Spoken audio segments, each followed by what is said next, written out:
یہ جو پورا واقعہ ہے، اس واقعے کا ایک بہت ہی ایک سپرفیشل ایک برڈ آئی ویو یہ ہے، خود عیسائیوں کے یہاں اس کی ڈیٹیلز موجود ہیں 7 سلیپرز کے نام سے، اور مسلمانوں کے اندر بھی یہ بہت فیمس ہے کہ ایک بڑا متمدن قسم کا علاقہ ہے جس کے اندر شرک کیا جاتا ہے، اور اس سوسائٹی کے اندر کچھ نوجوان ایسے ہیں جن تک اللہ تعالیٰ کا پیغام پہنچتا ہے کہ شرک سے اپنے نفس کو پاک کیا جائے اور رسولوں کی تعلیمات پر عمل کیا جائے۔ وہ نوجوان اس پیغام کو سن کر متاثر ہوتے ہیں اور اس کے بعد وہ ایک تنظیم سازی کرتے ہیں، آپس میں جمع ہوتے ہیں، جمع ہونے کے بعد ایک دوسرے کو نیکی کی تلقین کرتے ہیں، اور اپنی اجتماعیت کے بعد وہ سوسائٹی کے اندر اس بات کو پروپوگیٹ کرنا شروع کر دیتے ہیں کہ جو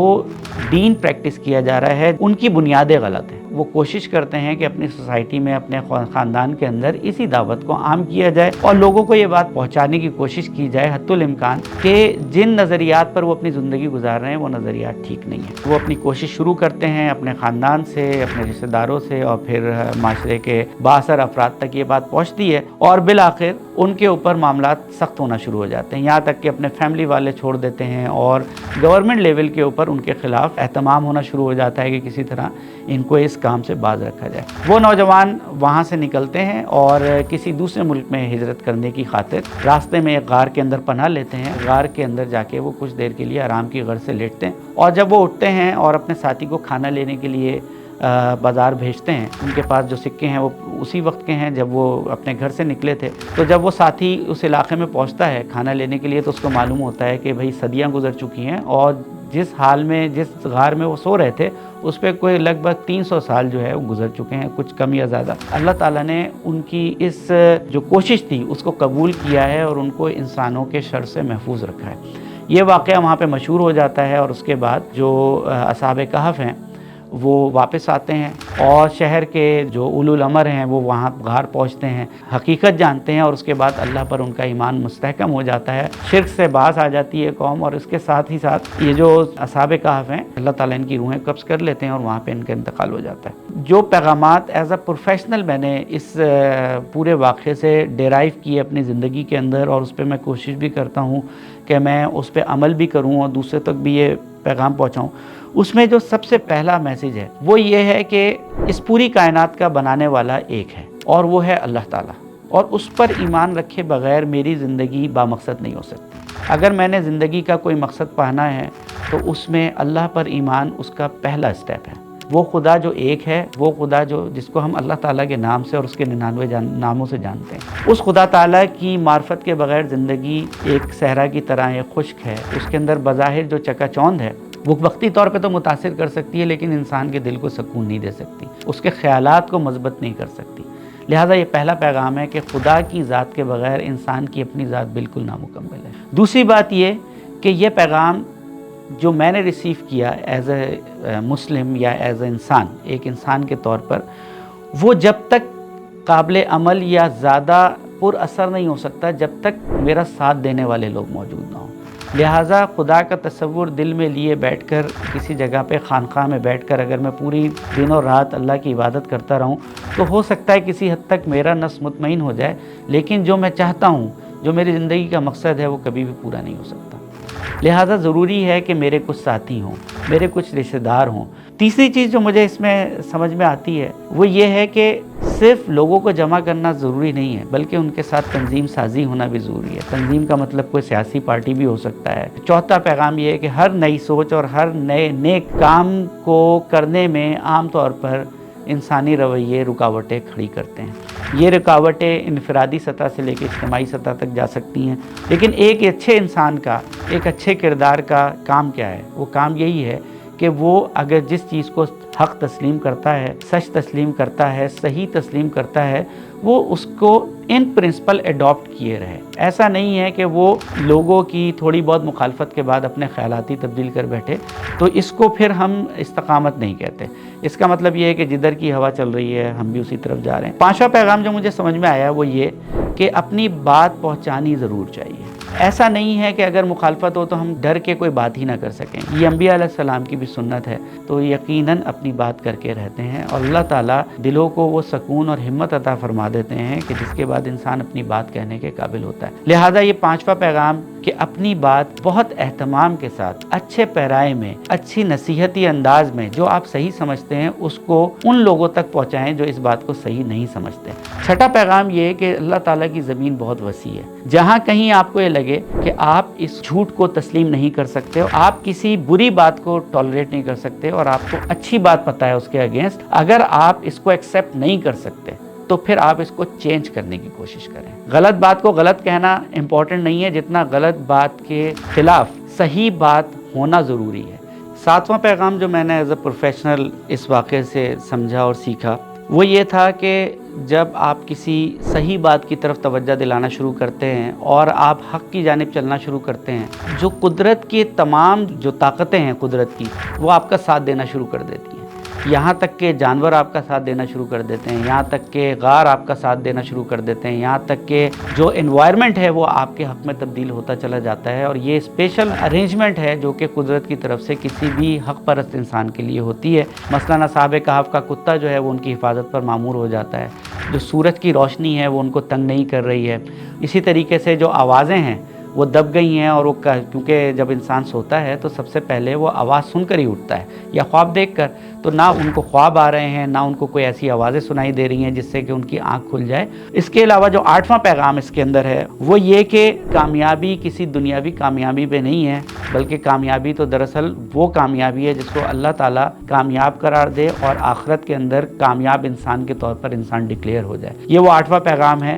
کہ آپ نتائج کی پرواہ کیے بغیر اسٹیپس لیتے چلے جائیں، اور انشاءاللہ اس کے جو بھی نتائج ہوگا اللہ تعالیٰ اس کا حامی اور ناصر ہوتا ہے۔ اس میں جو نواں پوائنٹ ہے جو کہ بہت اہم ہے کہ کسی بھی معاملے کے اندر جو میسج ہوتا ہے کسی بھی واقعے کا، خاص طور پر دینی معاملات کے اندر جو فروئی معاملات ہوتے ہیں، جو چھوٹے چھوٹے پیریفری کے ایشوز ہیں، عام مسلمان کو، ایک عام انسان کو اس پیغام پر ہی فوکس رہنا چاہیے جس پیغام کے لیے وہ واقعہ یا قصہ بیان کیا جاتا ہے۔ ایک 10واں پوائنٹ اس کے اندر جو سمجھ میں آیا وہ یہ، جب کسی واقعے سے نتیجہ اخذ کرنے کا ٹائم آئے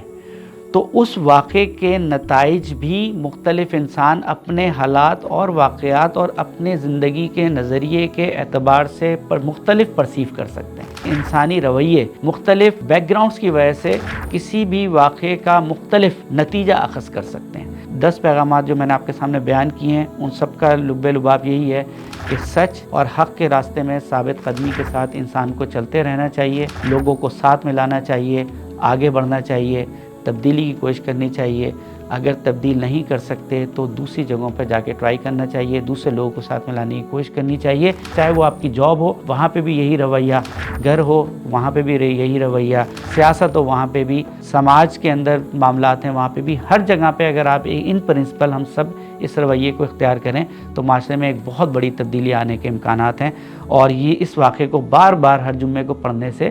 نہ صرف پڑھنے سے بلکہ سمجھنے سے اور اپنے آپ کو یاد دہانی کرانے سے انسان اپنے دل اور دماغ کو ریفریش کرتا رہتا ہے، اور بہت ساری رکاوٹیں کراس کرنے میں اس کو یہ واقعہ بہت زیادہ مددگار ہوتا ہے۔ سورہ کہف میں اصحاب کہف کے قصے کے بعد جو بہت اہم واقعہ ہے وہ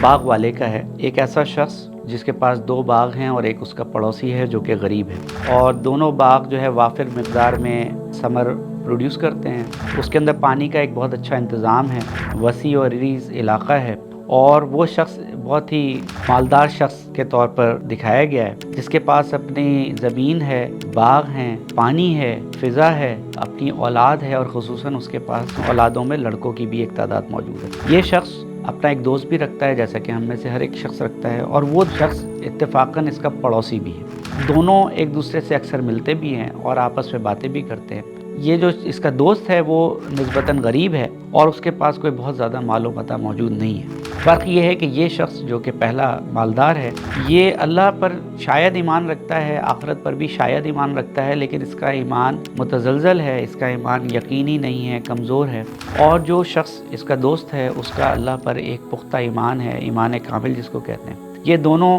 آپس میں گفت و شنید کر رہے ہیں. اپنی زمین میں ٹہلتے ہوئے یہ شخص باغ والا اپنے دوست سے کہتا ہے کہ یہ جو باغ ہیں میرے اور یہ جو اس میں فروٹ آ رہا ہے اور یہ جو پانی ہے، میرا خیال ہے کہ یہ ایسا ہی سلسلہ چلتا رہے گا اور اسی طریقے سے یہ مال میرا بنتا رہے گا اور جو اولاد مجھے حاصل ہے، اور کسی حد تک تکبر اور غرور کا اظہار کر بیٹھتا ہے. اس کا جو دوست ہے جو اللہ پر ایمان رکھتا ہے وہ توجہ دلاتا ہے اور کہتا ہے کہ یہ جو باغ اور یہ جو اس کے اندر تمام پھل اور جو اس میں فروٹ اور جو تمہیں ثمرات حاصل ہو رہے ہیں اور جو تمہاری اولاد ہے، یہ سب اللہ تعالیٰ کی طرف سے ہے اور اس کا شکر گزار بننا چاہیے تمہیں. آخرت ایک دن برپا ہونی ہی ہے اور تمہیں اس کا حساب بھی دینا ہے اور تمہیں اس کی سزا و جزا کے عمل سے گزرنا ہے. اس گفتگو کے بعد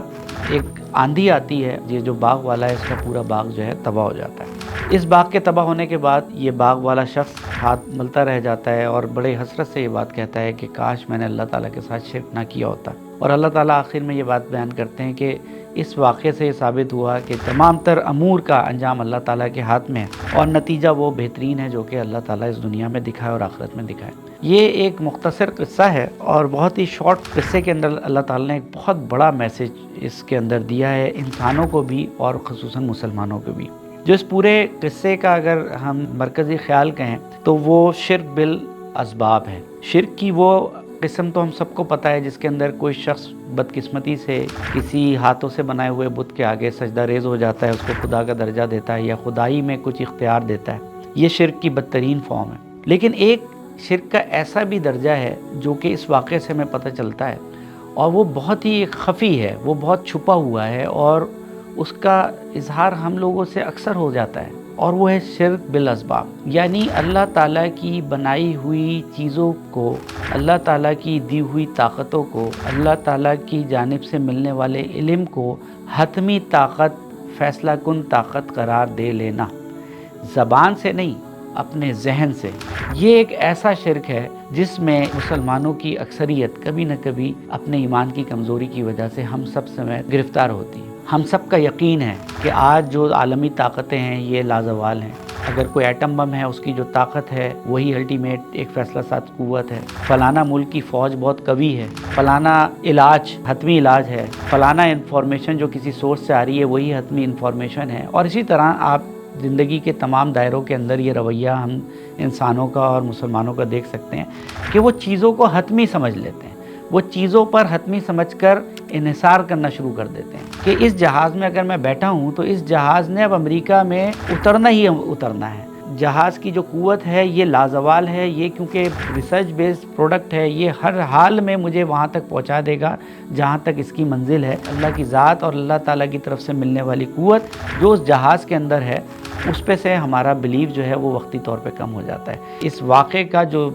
اصل میسج ہے وہ یہی ہے کہ جو بھی قوت مجھے ذاتی طور پر، جو بھی علم مجھے ذاتی طور پر، جو بھی سہولت مجھے ذاتی طور پر یا اجتماعی طور پر ہمیں حاصل ہیں، ان میں سے کوئی بھی چیز حتمی نہیں ہے. یہ ساری چیزیں ایک نہ ایک دن فنا ہونے والی ہیں اور ان ساری صلاحیتوں کا، قوتوں کا اور علوم کا جو مرکز ہے اور جو منبع ہے وہ اللہ تعالیٰ کی ذات ہے اور وہیں سے یہ چیز انسانوں تک پہنچ رہی ہے. جو اللہ تعالیٰ نے بتایا بھی ہے کہ انسان کو اللہ تعالیٰ نے وہ کچھ سکھایا جو اس کو پتہ ہی نہیں تھا. جب انسان پیدا ہوا، جب اس دنیا میں بھیجا گیا تو اس کے پاس یہ صلاحیتیں اور علوم موجود نہیں تھے. یہ ساری صلاحیتیں، یہ ساری قوتیں، یہ ساری جو بھی انسان نے جو پروڈکٹس بنائے ہیں، جو اپنی صلاحیتوں کو استعمال کر کے، یہ سب من جانب اللہ ہیں. اسی لیے ہمیں یہ حکم ہے کہ ہم ہر کام کو جب شروع کریں تو بسم اللہ سے شروع کریں. جب ہم کسی اچھی چیز کو دیکھیں اس پر ماشاءاللہ کہیں. اگر مجھے ذاتی طور پر کوئی صلاحیت حاصل ہوئی ہے، دنیاوی فائدہ یا نفع حاصل ہوا ہے، تو ہر حال میں مجھے ماشاءاللہ لا قوت الا باللہ کہنا چاہیے. ایک مسلمان کو اپنے دل میں ہر وقت، چاہے وہ طبیب ہے، انجینئر ہے، پائلٹ ہے، چاہے وہ انصاف کرنے والا جج ہے، ہر حال میں اس کو اس بات کا خیال رکھنے کی ضرورت ہوتی ہے. وہ اپنے آپ کو یاد دلاتا رہے کہ یہ تمام قوت، یہ پوزیشن، یہ طاقت، یہ صلاحیت، یہ علم، جو کچھ ہے، جو پروڈکٹس ہیں، یہ سب اللہ تعالیٰ کی طرف سے ایک عنایت ہیں، ایک نعمت ہے اور ان کا حساب ہمیں ایک نہ ایک دن واپس جا کر دینا ہے. اللہ تعالیٰ ہمیں اس شرک بالاسباب سے بچنے کی پوری توفیق عطا فرمائے. سورہ کہف کا تیسرا بڑا اہم قصہ ہے اور جو کہ حضرت موسیٰ علیہ السلام اور اللہ تعالیٰ کی طرف سے متعین ایک شخص ہیں جن کو تاریخ میں حضرت خضر علیہ السلام سے یاد کیا جاتا ہے. ہو سکتا ہے ان کو کوئی اور نام ہو، اس بحث میں پڑھے بغیر وہ نبی تھے یا نہیں تھے۔ حضرت موسیٰ علیہ السلام کو ہدایت کی جاتی ہے کہ فلانا جگہ پہ فلانا مقام پر اس نشان زدہ ایریا کے اندر جہاں پہ اللہ تعالیٰ نے ایک نشانی ان کو بتائی تھی کہ وہاں پہ پہنچ کر ہمارے ایک بندے سے ملاقات کیجئے جو کہ ایک لدنی علم، ایک خاص علم رکھتے ہیں اور ان سے آپ کو سیکھنے کا موقع ملے گا۔ حضرت موسیٰ علیہ السلام ایک طویل سفر کے ساتھ اور ساتھ میں ان کے غلام بھی موجود ہیں، اس مقام تک پہنچتے ہیں اور وہاں پر ان صاحب سے ان کی ملاقات ہوتی ہے۔ حضرت موسیٰ علیہ السلام ان سے سیکھنے کی درخواست کرتے ہیں، جس کے جواب میں حضرت خضر علیہ السلام فرماتے ہیں کہ میرے ساتھ اگر آپ کو سیکھنا ہے تو صبر کرنا پڑے گا اور ہو سکتا ہے آپ کچھ معاملات میں صبر نہ کر سکیں۔ حضرت موسیٰ علیہ السلام کی یقین دہانی کے بعد دونوں شیخین آگے بڑھتے ہیں اور پھر کچھ واقعات کا سلسلہ شروع ہو جاتا ہے۔ اس میں سے پہلا واقعہ یہ ہوتا ہے کہ یہ ایک دریا کو کراس کرنا چاہتے ہیں اور وہاں پہ جس کشتی میں سوار ہوتے ہیں اس کشتی کے اندر اترنے سے پہلے حضرت خضر علیہ السلام ایک سوراخ کر دیتے ہیں، جس پہ حضرت موسیٰ علیہ السلام معترض ہوتے ہیں اور فرماتے ہیں کہ آپ نے کیا سوراخ اس وجہ سے کیا ہے کہ اگر یہ آگے جائیں گے تو یہ ڈوب جائیں گے۔ حضرت خضر علیہ السلام ان کو مشورہ دیتے ہیں کہ آپ صبر کیجئے اور میرے ساتھ چلتے رہیے۔ اس کے بعد ایک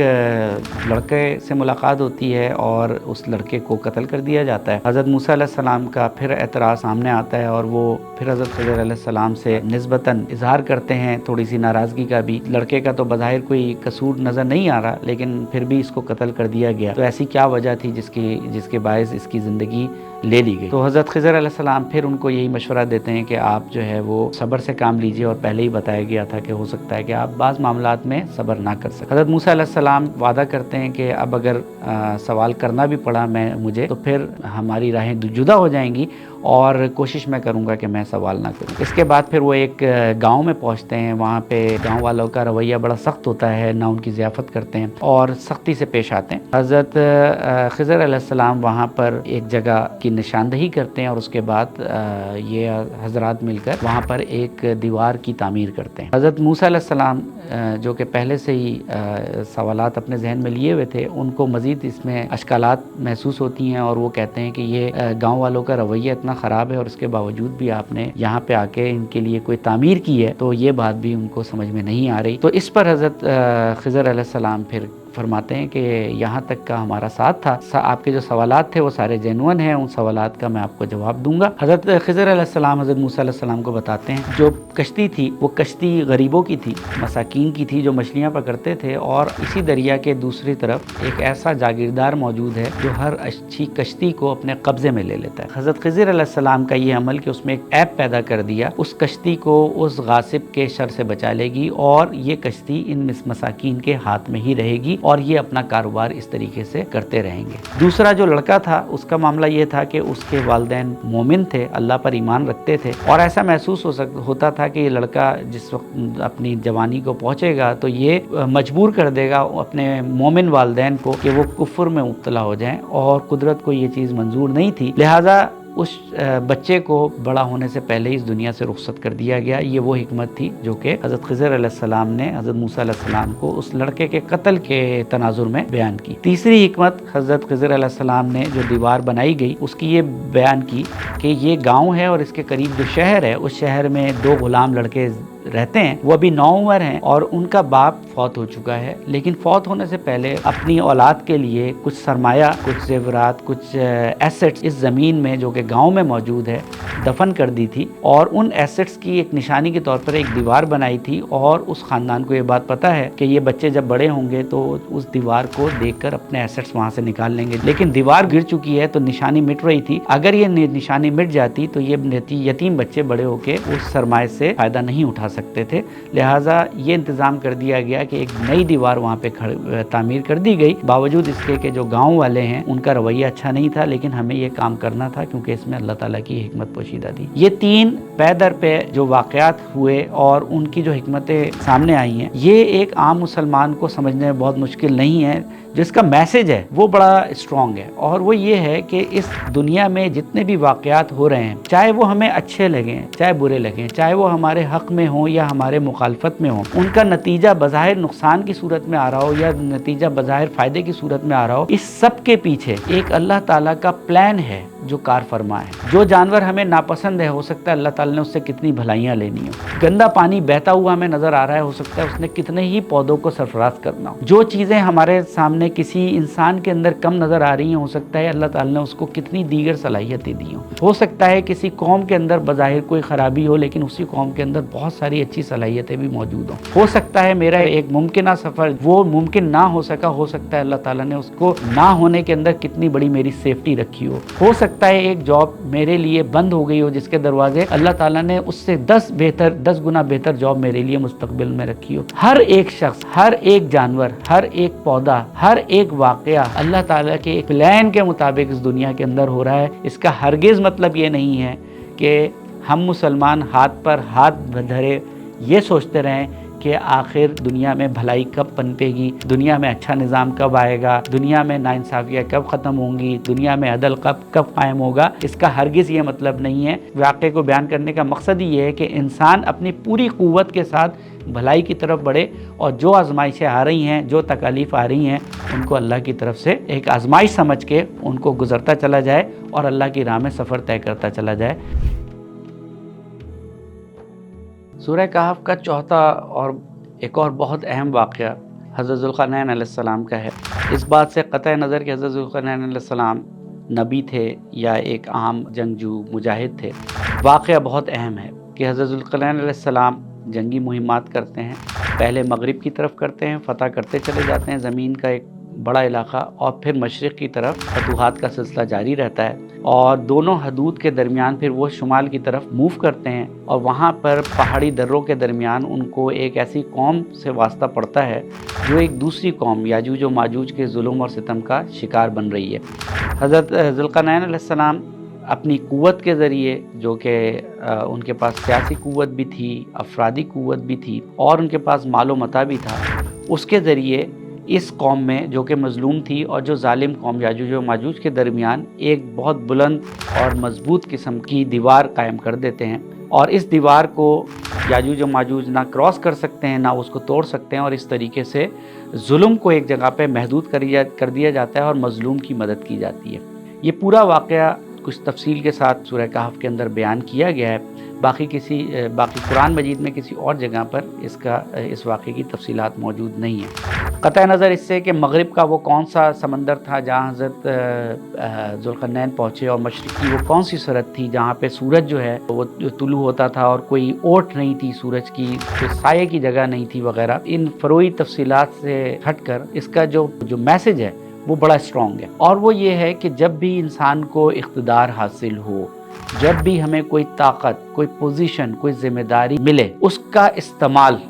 اس ذمہ داری سے، اس طاقت سے، اس عہدے سے کہیں زیادہ امپورٹنٹ ہے۔ اور ہم اپنی پوری زندگی میں کبھی نہ کبھی ذمہ داریوں سے گزرتے ہیں، چاہے وہ بحیثیت سربراہ گھر کی ذمہ داری ہو، کسی فوج کی کمان کی ذمہ داری ہو، ہم میں سے ہر ایک شخص زندگی کے اندر مختلف ذمہ داریوں سے گزرتا ہے۔ اس ذمہ داری کو عہدہ سمجھتے ہوئے اس کو انجوائے کرنے کے بجائے اپنی ذمہ داری کو ادا کرنے پر فوکس رکھنا، اس پورے واقعے کا جو اصل میسیج ہے وہ یہ ہے کہ جب ہمیں اقتدار حاصل ہو، سیاسی قوت حاصل ہو، ہمیں طاقت حاصل ہو، تو ہمارا رویہ